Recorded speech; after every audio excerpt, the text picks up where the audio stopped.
This is Hannibal here from thehannibaltv.com, and today as my special guest we have a wrestler slash referee that many of you will remember if you were a fan of the WWE of the 80s or the early 90s. He was Dangerous Danny Davis, also known as Dr. X. How are you doing today, sir? All right, great. It was Mr. X. Mr. X, okay. Yes, and I'm doing well. How about yourself, Devin?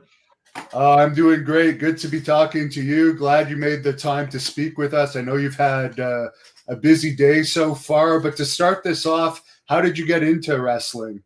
Well, when I was younger, I guess about 15, maybe 16 years old, there was a famous arena in Massachusetts, and they called it Witchy's Arena.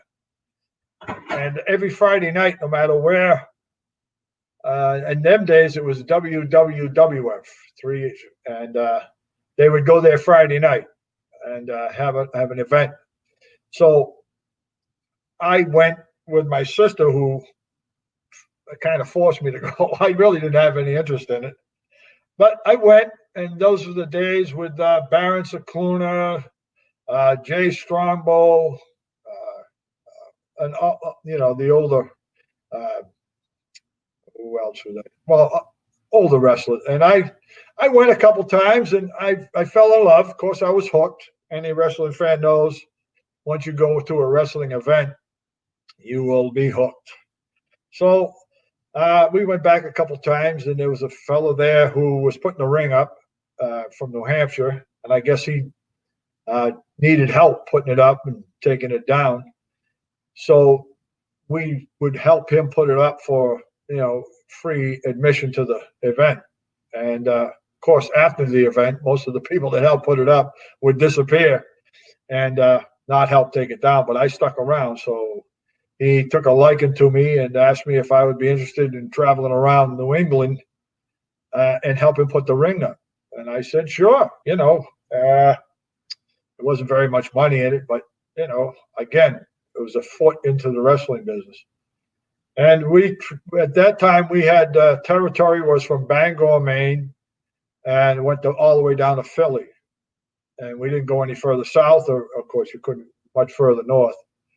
And that was our territory. And one thing led to another. After a few years, he was let go.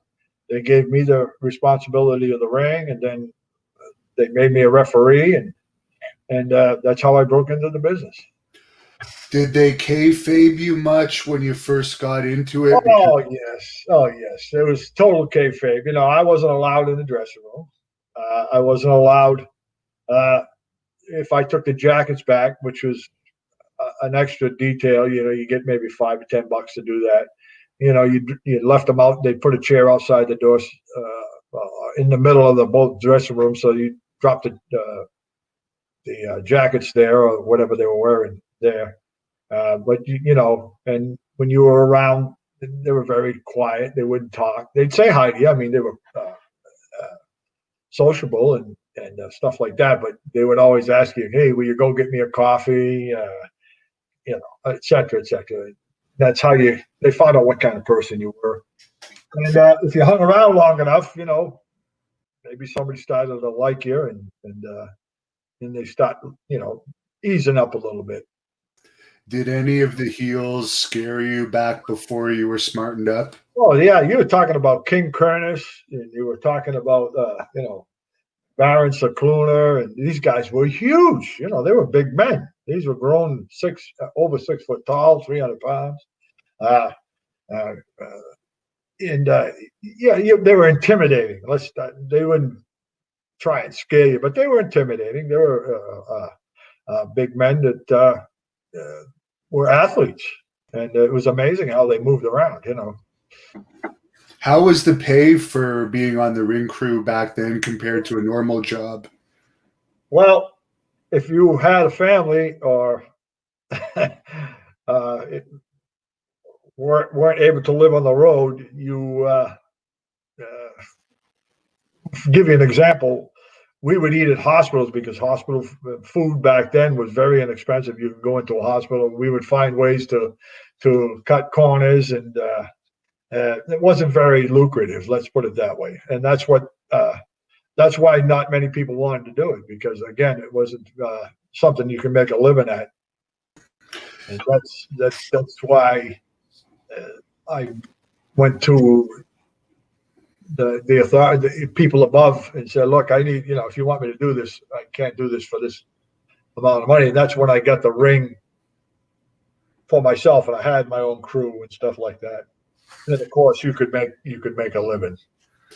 When you started to be a referee, was it learn as you go and they just threw you in there, or did they teach you before the shows? No, it was learn as you go. I started in New Haven, Connecticut, my first official match. And it was you got some advice, before you went in. I mean, they didn't train you, but they would say, stay over here, don't be over here, watch for this and watch for that.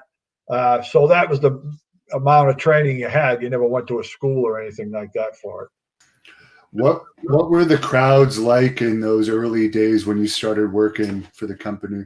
See, I was spoiled because it was always a sellout. It was always fully packed. Other companies were, of course, we weren't doing big arenas either. We were doing small arenas. We were doing town halls, and back in those days, there were places, small places, Lowell Memorial Auditorium for one. I don't know if anybody knows what that is, but it was a small venue. But they did a lot of them. They did like one a night, or maybe, on a weekend they would do two, especially with Boston Garden or something like that. They would do a matinee, and then they would have a show that evening somewhere in Maine or something, So yeah, they weren't huge arenas, but there were Madison Square Garden, there were Boston Gardens, there were Philadelphia Spectrum, et cetera, and a few more in the area that they did the big shows. But the crowds were always, well, you had Bruno San Martino there, you had Fuji and Tanaka, you had some of the greats, tag matches, Peter Maivia and Tony Guerrero, they had, the rivalry, and the Valiant brothers came in, and you had Jay Strongbow with, on top, and it was so you had some good talent. So I call it talent now, but I didn't call it talent then because I didn't know that that's how they were referred to. There's a fan on here that's wondering, how is referee pay compared to enhancement talent pay? Well, it's basically probably on the same pay scale. You did 3 or 4 on TV. You do 3 or 4 or 5 matches a night for one segment. And they did 2 or 3 segments at a time. So you'd be there from you'd do maybe 8 or 10 matches for a TV taping. So yeah, it was probably even better than being an enhancement performer. So you would get your ring crew pay, your referee pay as well, and then when you started wrestling, you might get wrestling pay as Mr. X as well. Well, that was the key to being in that business at that time. The more things you did, you get paid for it. I mean, it wasn't like a large sum of money, but between everything you did, you would make enough to be able to afford, your apartment and your bills and your lodging and stuff like that. So but you worked for it. You earned I know myself, I would put up chairs. I would put the ring up. I would referee. I would do concessions, and I would take everything down and drive, to the next venue, which is sometimes 200 or 300 miles overnight, and get to the next venue, sleep a little bit, and do the same thing. And but all those things, it was $50 here, $45 here, $15 there, and if you did it every night, the trouble was back then, sometimes you didn't work for 2 weeks, a week, because they were somewhere else. Like we didn't take the ring down to Philly. We only went as far as maybe New Haven, and they had another ring crew from Philadelphia that did the other end of it, and New York and Boston and all that had their own rings. So I guess Mel Phillips probably had the most infamous ring crew. Did you ever hear any of the inside stories about what was allegedly going on Well, with him? well, I would pass on any comment on Mel Phillips if you don't mind. Yeah, no problem at all. But I never heard any issues with yours, for the record, for anyone wondering watching this. When you were Mr. X, you had a match with Bruno San Martino. What was he like to fight in the ring? Well, all right. So I'm glad you know that. I'm glad you brought that up. When you're in this business and you're an enhancement talent, and a man or a performer or an athlete such as Bruno San Martino requests you to be in the ring with him and with his son. It was a tag match. It was his son and himself and him against me and Steve Lombardi. And to have that man request you meant so much to you, because that meant that you were considered a good, let me say how I say this, a good person to have that to make him look good, make his son look good. So that was the ultimate compliment. So to work with him like that and to be in a ring with him, it was just something that, as you were growing in the business, was something that everybody noticed, and everybody would say to themselves, "Wow, Bruno wants to work with this guy. He must be pretty good." And after that, it indeed happened that other people would want to work with me. Now, David San Martino never came close to matching Bruno San Martino, but of course, not a lot of the second generation stars do. But why do you think he didn't have more success? Because he wasn't a bad talent. Was it just there was so much talent back in those days? Are you asking me my opinion, or because I don't know the real reason that he never? But my opinion would be that, as with many athletes in many different sports or baseball, and you said it probably the best, but to follow in a man's footsteps such as Bruno San Martino is very difficult, even though everybody would do everything they could to help you to be. You're always in the shadow of your father. You're always in the shadow of greatness, and it's sometimes tough on a person to achieve or try to achieve what your father did. So I would, in my opinion, I would say that was probably the reason that he wasn't as successful in the business as he should have been. And I understand you also had a match as Mr. X against Billy Jack Haynes, who I've done a few interviews with. How was he to work with in the ring and behind the scenes? Billy Jack, to me, was a great athlete. He was a good guy. He was good to work with. I mean, he was patient. When you're an enhancement talent, you work with so many different personalities, as you say, that you have to adapt to. They have different likes and dislikes. They have things that they don't want you to do, and they don't want you to expect them to do. So what you do is work the best you can and listen to the person you're working with. And Billy, he was as were most of the guys, very patient and never that I know of ever hurt anybody. And he was a good talent. I think they may have missed not pushing him as much as he could have been. Billy told us this story about his backstage altercation with Iron Mike Sharp. Were you working on that show when that happened? No, I wasn't there. No, I didn't even. In fact, the first I heard of for someone to anger Mike Sharp would be, I don't know what would have happened there. But Mike was stiff. Mike Sharp was stiff. I mean, I worked with him as Mr. X many times, and he was stiff. I mean, what they call stiff. I mean, he would lay his punches in, lay his forearms in, and was a little rough. And maybe that was what caused that altercation. I don't know.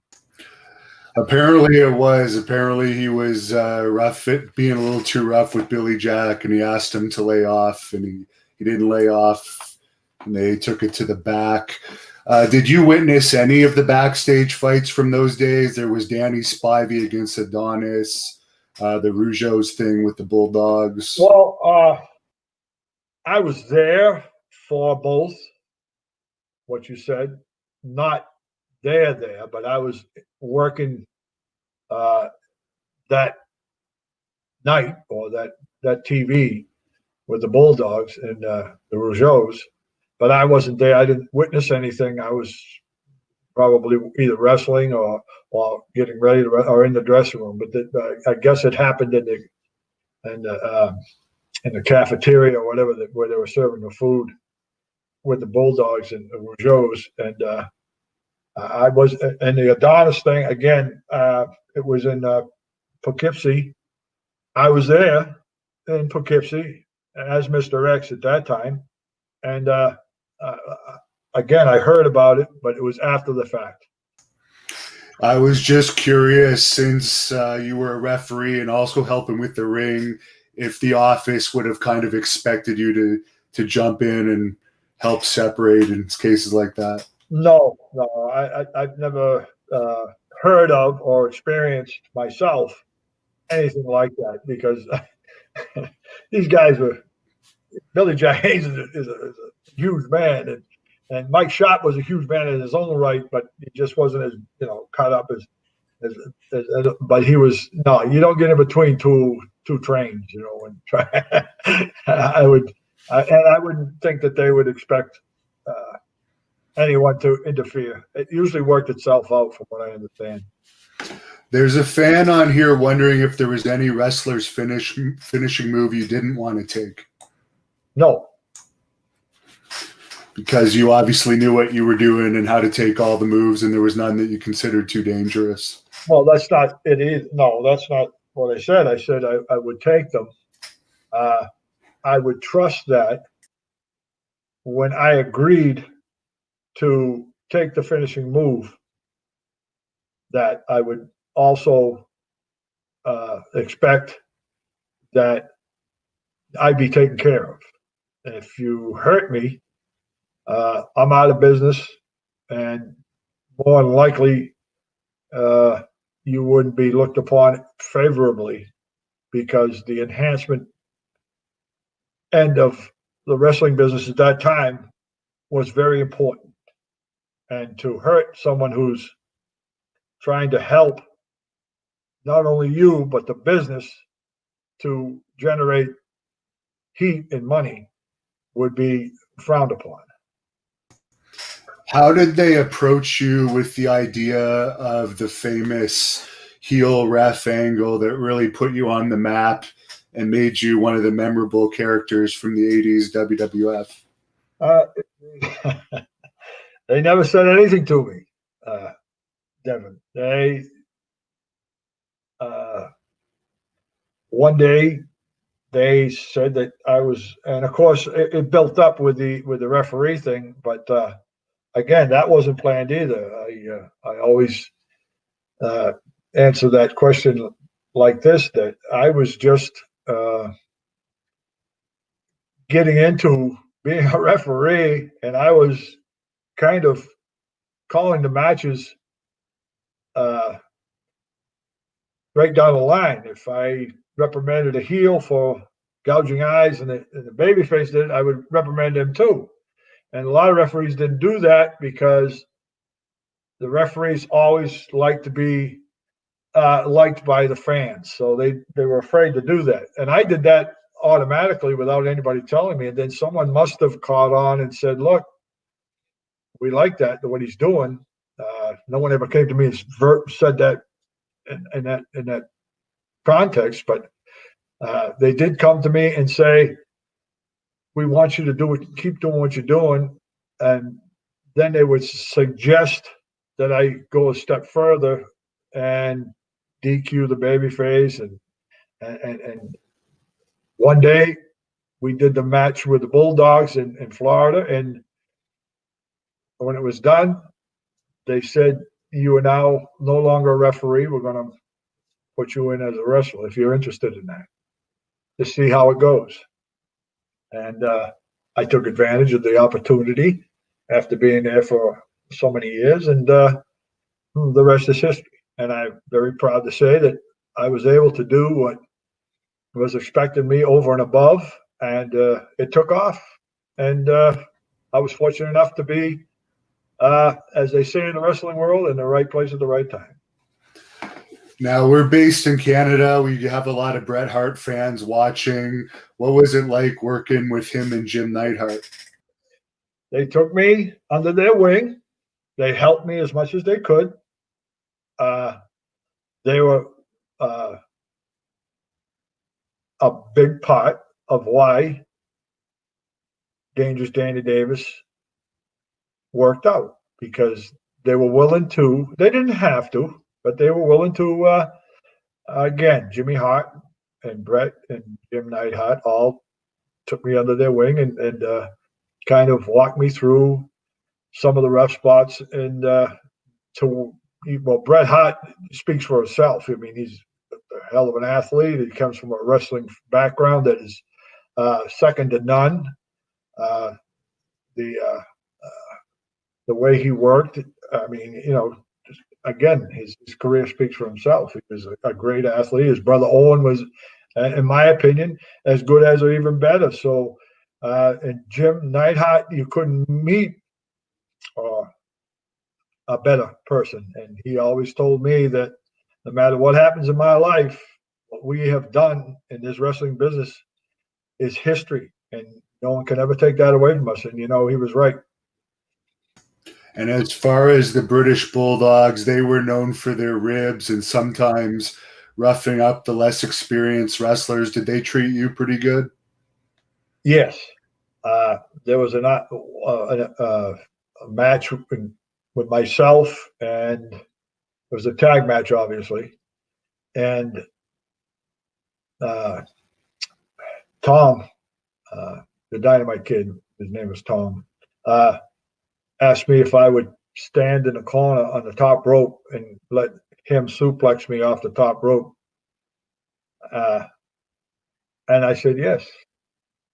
And he didn't hurt me at all. I mean, as far as the ribbing and they were, in my opinion, they were notorious for their ribs, and sometimes the ribs weren't funny. Sometimes, and I don't know whether it's because they were British, the way they did their ribs, and sometimes they went too far. But no, I can't say that they weren't bad people. They weren't cruel, but they understood that this was their livelihood. They had family, and if you weren't able to do your job, as it were, as an enhancement person, we call it, then yeah, they would get. And a lot of the stars, the wrestlers would do that. They would reprimand you. I mean, when I came up as Mr. X, you went into a ring with some of the older guys, and I won't mention any names, but if you did something wrong, let's just say you were corrected immediately, and you never did it again. So that's how the business was run back then. Of course, you did that today, and then you probably end up fired, but because there are no real enhancement people. But again, it goes back to what I said earlier. If you hurt someone but they didn't hurt you to take you out of the business. They hurt you to teach you. Sometimes you got a punch in the nose or a stiff arm bar or something like that, and they would say, "Hey, slow down," or "Hey, don't do that again." Or and then they would talk to you when you get back to the dressing room, and that's how you learn. Is that what happened with Outback Jack? Why he didn't last very long? Because I guess the wrestlers just kind of pushed him out. No, that wasn't it at all. I have said this many times, and I'll say it in reference to this question, that some guys and some people, you could give them all the push that's necessary to try and get them over, as it were. That's how, and they just don't have it. They just don't have the charisma. They don't have the personality. They don't have the psychology. And unfortunately, Vince McMahon is looking for a certain element in those respects. And if you don't have that, then you're not going to make any money, and you're not going to be pushed. And back then, they didn't need to do that because they had more talent and as everyone knows, the talent was just outstanding. And they gave him, they brought him in. He was legitimate from Australia. They did all the promos. They did all the right things for him, and he just didn't, as they used to say, get over. So there's a fan on here that wants to know if you remember your bloody steel cage match with George Steele in the Meadowlands. Oh yeah, it's one of my high spots in my career. Yes, that was they call it getting it the hard way. When you worked with Jim Myers, George Steele, things happen. I mean, it was nobody's fault. It enhanced the match, in my opinion. I was working with George Steele. We had an angle, and it was hot, and we sold it out. Went in the cage, and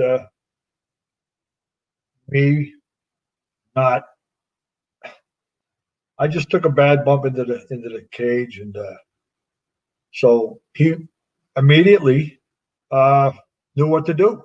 He let it go for as long as he could, and then he said, "That's it." He said, "You all right?" He asked me sure I was all right. I said, "Yeah, let's just finish the match." But I remember it. I remember it well, and it's one of the high spots of my career. I enjoyed that match. I enjoyed working with George Steele more than most. George was he was a little snug, as they called it. He liked to be snug, and I didn't mind it because I did too. So, and we had some great matches. And if you remember, the doll he had, it was named Mine, M-I-N-E. He would go in the ring and say "Mine" and bring the doll. And half the time, in the house shows, I would have a match with the doll. I would flip it and I would drop elbows on it and all that stuff. Krilling876 is wondering which building had the loudest crowds. Madison Square Garden was, built for that. All the big arenas were designed for the optimal noise, whether it be for fan reaction or whatever, or who was ever on stage, the acoustics, as it were. There was one particular place in Worcester, Mass, the Worcester Auditorium, that was phenomenal because in Lowell, Mass, because it was a theater. It was a dome-like theater. It had different levels of chairs and a big stage. It was designed for orchestras and shit and stuff like that. So, yeah, there was some. Those would be the two or the three best ones. Boston Gardens was terrible for noise, but Philadelphia Spectrum was another one that was good for the fan response. And if you look back on a lot of places we didn't do TV more than once, that was and it was a good question. That was basically probably a good reason not to go back to that arena. There's a fan asking on here about the controversial match where Randy Savage won the title from Tito Santana, where you were the referee. And what are your thoughts on being involved in that, and how the whole thing came about? well, again, it was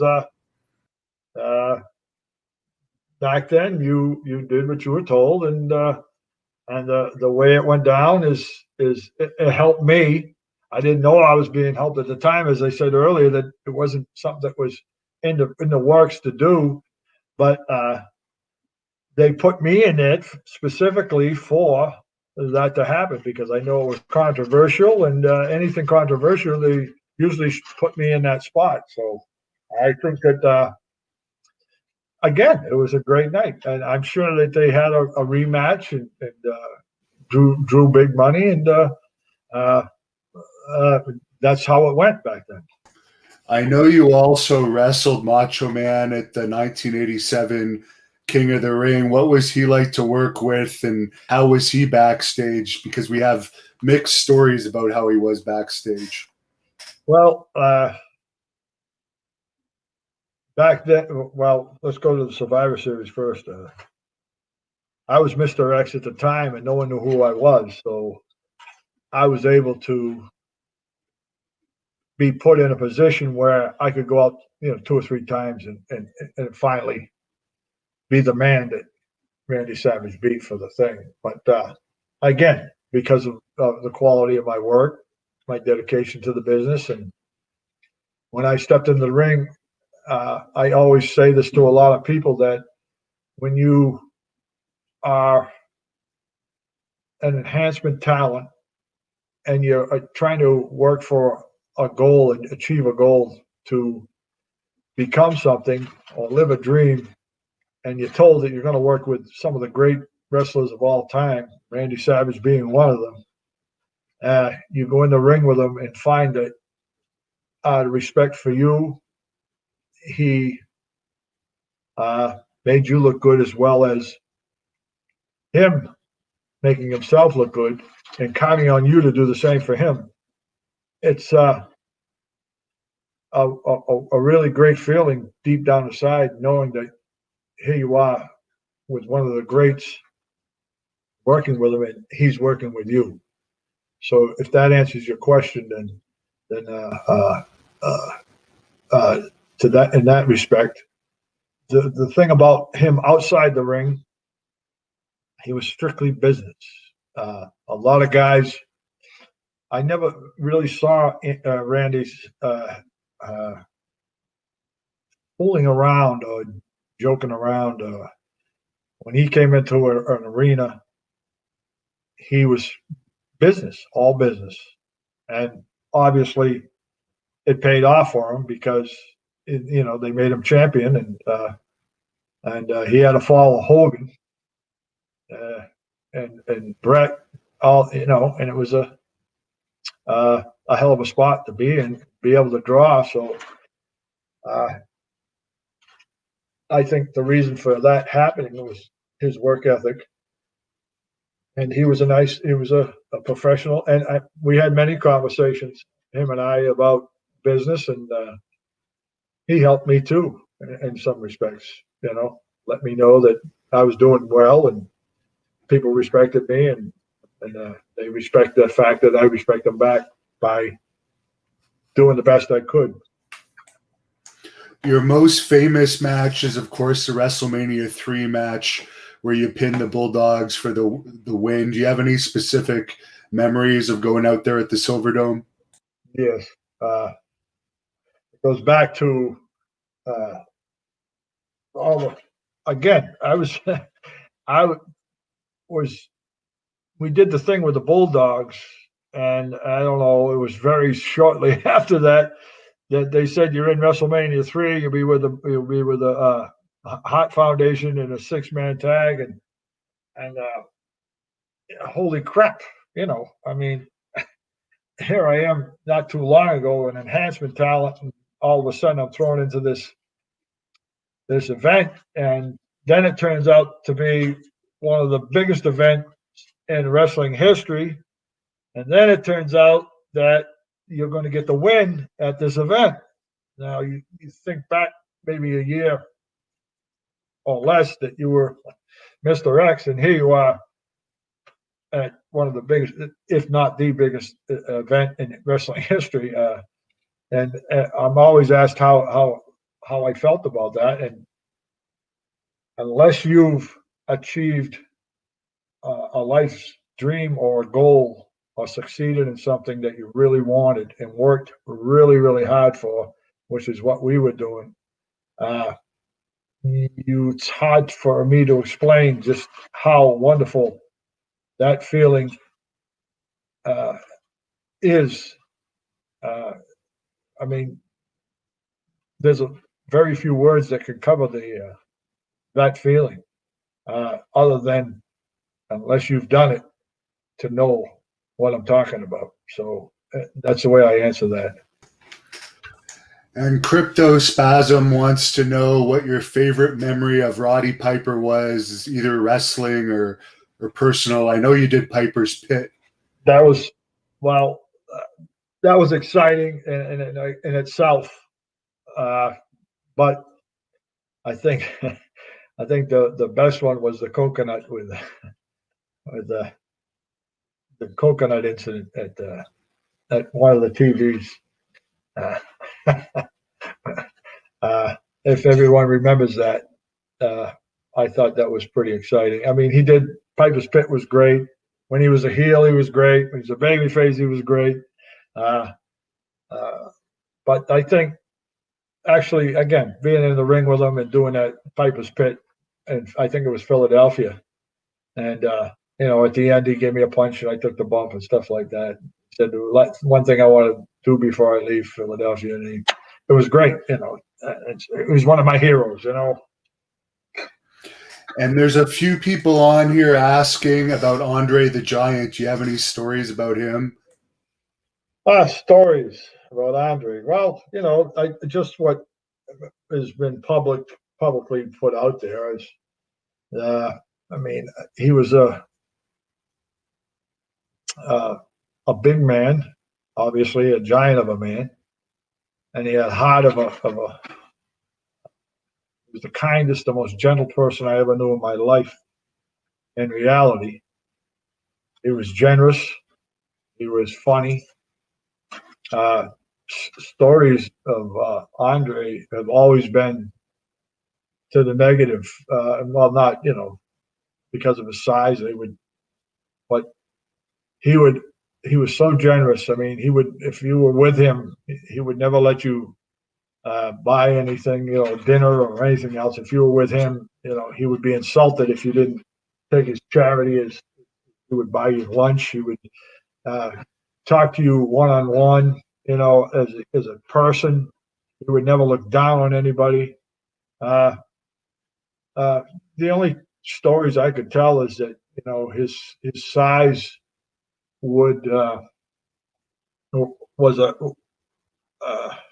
he wasn't happy in his body because he was so big. And the only place he was comfortable, and I mean really comfortable, was in the dressing room with the boys, because no one looked at him as being anything else other than one of the boys. And they treated him as such, and he treated them as such.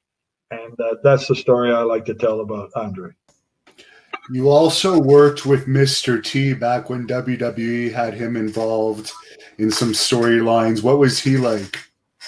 Well, I don't know what happened there. With him and I were supposed to, if you look at there's some pictures with him and I nose to nose and stuff like that. And I was under the impression that him and I were going to have some kind of altercation or a run. The story I got was that he didn't like the traveling every day, the flights, 5 or 6 in the morning, flying, getting into the next town and going to the hotel and then going to the gym and then wrestling at night and not getting much sleep.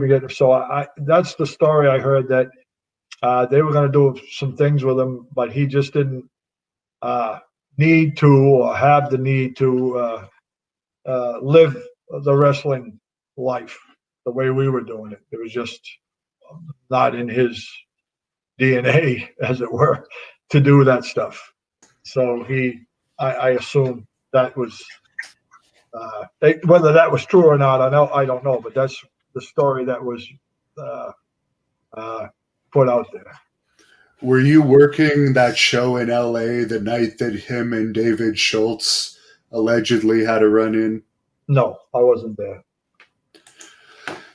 There's a fan on here asking, what's your opinion of Jesse Ventura, who I'm sure you had some interaction with over the years? Well, Jesse Ventura and Adrian Adonis, again, when I was starting out, in fact, I was starting out as Mr. X. Jesse Ventura was a businessman, and he treated the wrestling business as a business.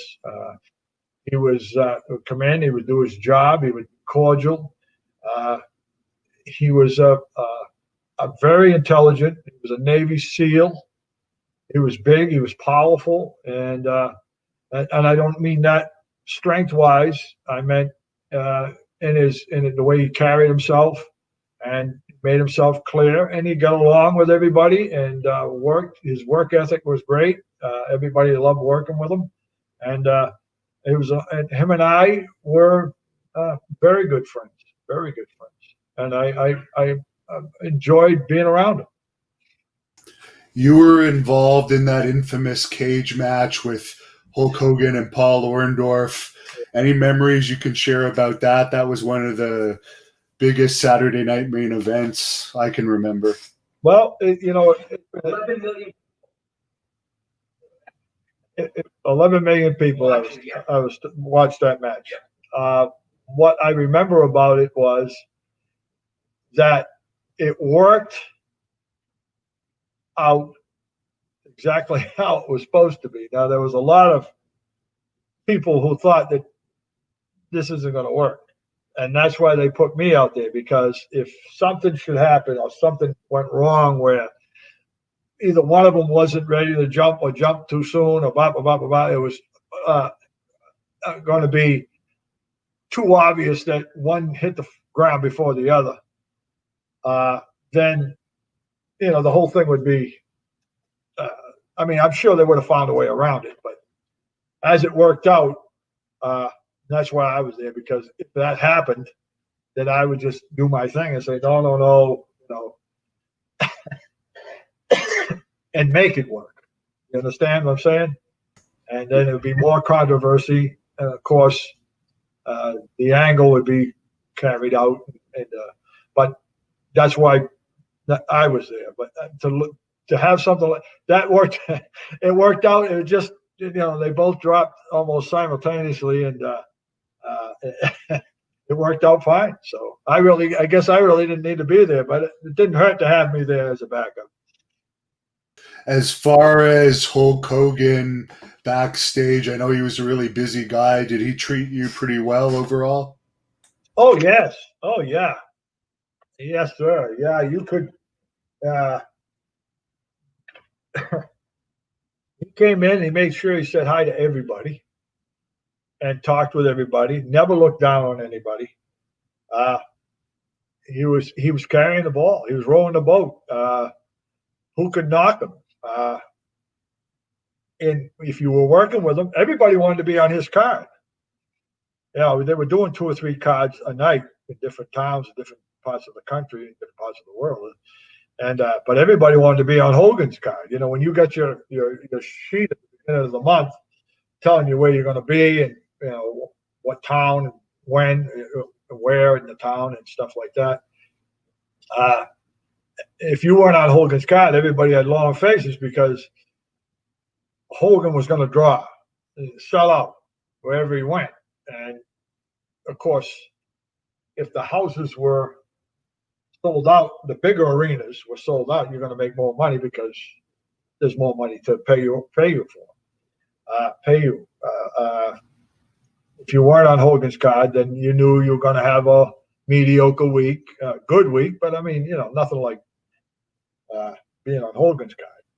So he treated everybody with respect, and everybody respected him because, hey, I don't have to say this, he was the hardest thing, going anywhere. And of course, you were the referee at WrestleMania 4, where you DQ'd Hogan for using the foreign object. Did you get a lot of heat off of that? That's pretty well remembered.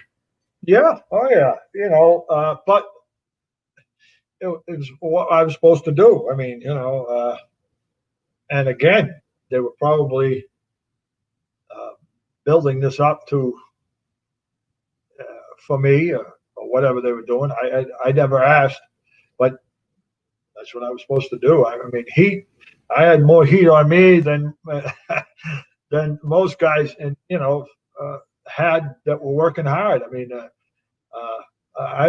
there were times I had to be escorted, from the hotel to the arena and open the door and sneak me in and sneak me out and get me back to the hotel. I'd have to stay at different hotels, and there were phone calls of life threats and and all this stuff.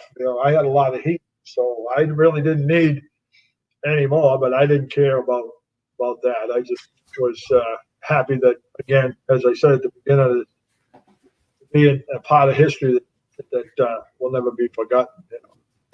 Do you have any tips on being a heel for wrestlers watching this? Because there isn't very many heels that have legitimate heat these days. Actually, there probably isn't any at all. Well, the thing with heat is and we used to call it cheap heat and real heat. And I had real heat. And the reason for that is you can,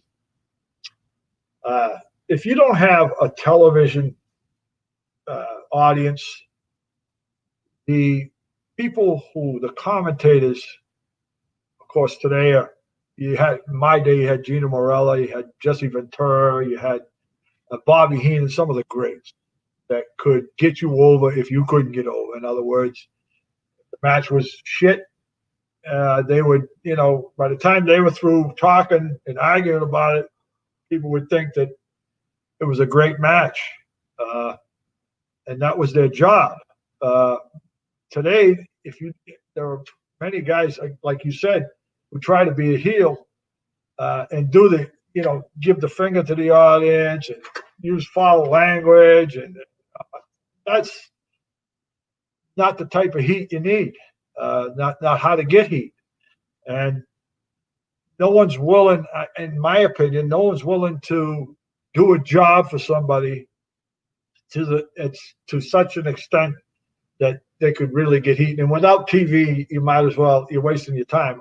I mean, the audience that's there you'll get heat with them, and you'll be the heel always in these independent shows. But you're never going to be a Danny Davis or or anything like that, because you don't have the TV or the exposure. There's some fans on here asking any memories of working with superstar Billy Graham over the years. Oh, yeah. Jesus, Billy Graham. Wow. I remember I was there when he was champion. Of course, I wasn't. I was probably just, I don't even know if I was refereeing then.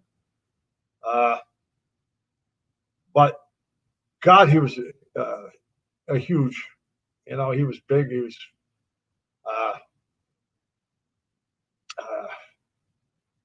then he left, of course, and then he came back. He had the cancer, and he came back as the karate or kung fu guy, and he could still work, and he got over.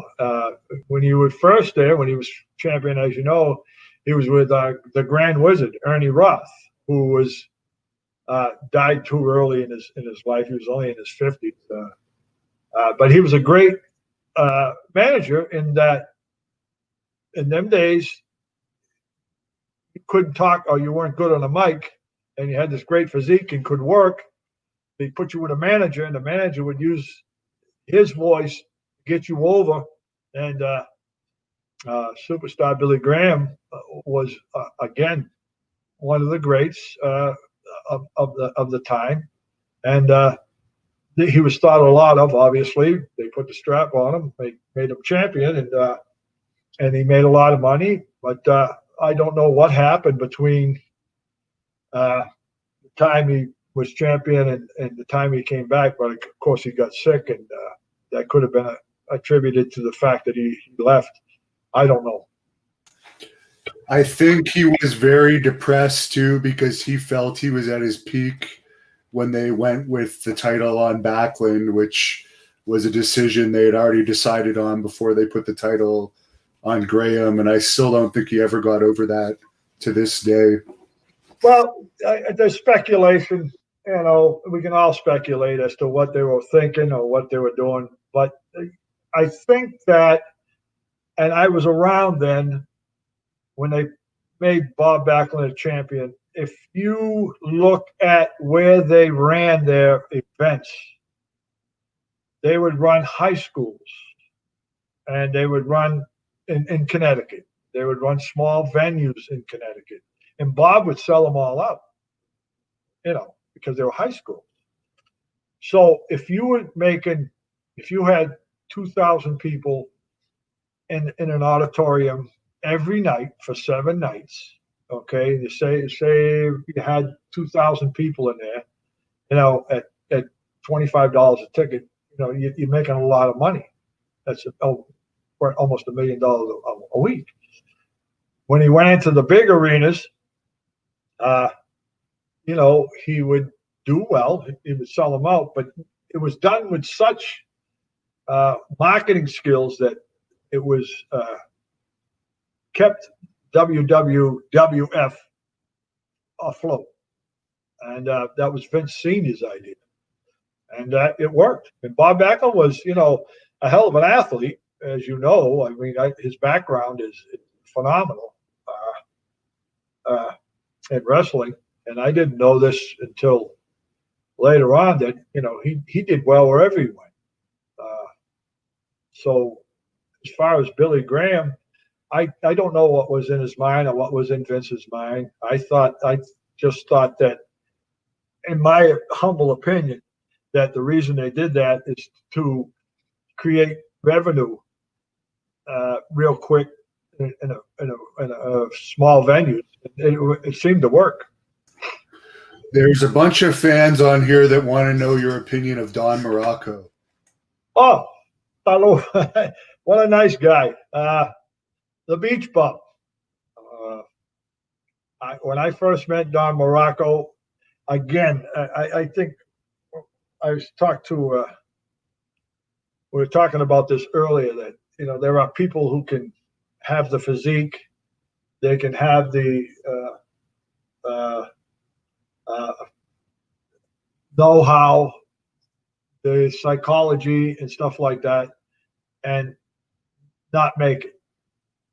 And Don Morocco, to look at him, he was a big man, obviously, but he wasn't cut up like Billy Graham or the other guys, some of the other guys, Hercules Hernandez or something like that. But he could wrestle. He had psychology, knew what to do, and he was a great wrestler. They put the Intercontinental Championship on him, and he did well with that. And he drew money, and that's what counted. And, the beach bump thing was fantastic. The Asian spike and all that stuff. He was a good man outside the ring as well as inside the ring, and that's important. Now, when they decided to take you off of the wrestling roster and make you just a referee again, did they give any explanation for that? How did they approach you? This is yes. Well, I'm here to answer questions. What happened was I wanted to leave, and they needed somebody to go take around Andre and ride with Andre and make sure that he got to the venues, he got on the airplanes, and he had hotel reservations, and because he couldn't rent cars, I would have, just someone to look out for him. And there was a guy named Tim White who was a referee that did that before me. And they asked me to do that. And I did that that was the reason I stayed on as a referee. I see. So you were really close to Andre then. Yeah. Back when you became just a referee, I'm sure you did some matches with the Ultimate Warrior. How was he to work with? Well, his matches were brief, most of them. I did work with him as Mr. X, a couple times. But he was energetic. His energy was so. You didn't have to do anything. You could just stand back in the corner, and he'd do his thing, and have his match. And there was practically no heat. It was just him going over because they knew what they were going to do with him. I was there when the Ultimate Warrior name actually caught on. We were doing interviews, and I was Mr. X or something, and I was doing an interview, and we were in the interview room, and he did an interview, and he said, "I am the Ultimate Warrior." And Vince said, "We're going with that." And from that day forward, he was known as the Ultimate Warrior. Did you notice a change in his attitude when you were working with him as Mr. X to a few years later when he quickly became the biggest star in the company when Hogan left? A change how? Well, we've heard some people say that he wasn't as friendly as Hogan. We've heard some. Well,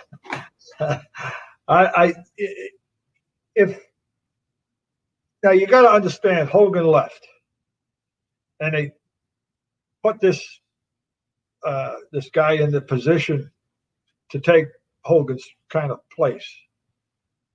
That is a lot of pressure to put on anybody, and I think he dealt with it the best way he could because it's so demanding. I mean, you would get there at 9, he'd have to be there at 7, and do his thing. And he'd do interviews all day, all night, all afternoon. He'd have a special room. He'd have a special thing set up for his interviews. He'd have to be – it was a lot of pressure. And I think he dealt with it in the best way he could. And finally, when you left the WWE in 95, I think you pretty much got out of the business for a while. You never went to WCW. To my knowledge, what made you say you had enough at that point? It's in the book. You got to read my book. Do you want to tell the fans where they can pick your book up? Yeah, you go to Dangerous Danny Davis, and you follow the link and get the book and I'll send it to you. I'll sign it and send it to you. Do you have any social media or anything like that? Yeah, DangerousDannyDavis.com. It's my Facebook page. You can like me on Facebook, and I am always on that with my fans. They talk to me. We tell lies. We we just have a good time. I have over 1,000, people. I just have a good time with them. They're sometimes you get a few but every morning I get up, I got a list of them, and I answer them as best I can. And a little just questions like similar to what you asked. How was it to do this? And how was it WrestleMania 3? And, then they try to get personal where you live and this and that, but most of them are very nice. And I appreciate this one thing I always appreciated that was drilled into me by Chief J. Strongbow when I first started becoming Dangerous Danny Davis or Mr. X. And he let me know that those people in that audience, most of them work at McDonald's or a car wash or whatever, and they pay hard, good money to come and see you perform. And when you go to that ring, if there's 10 people there or 10,000 people there, you give 110%. And from that day forward, I always took great pleasure and always complimenting the fact that without the fans, the wrestling business would be not as it is today.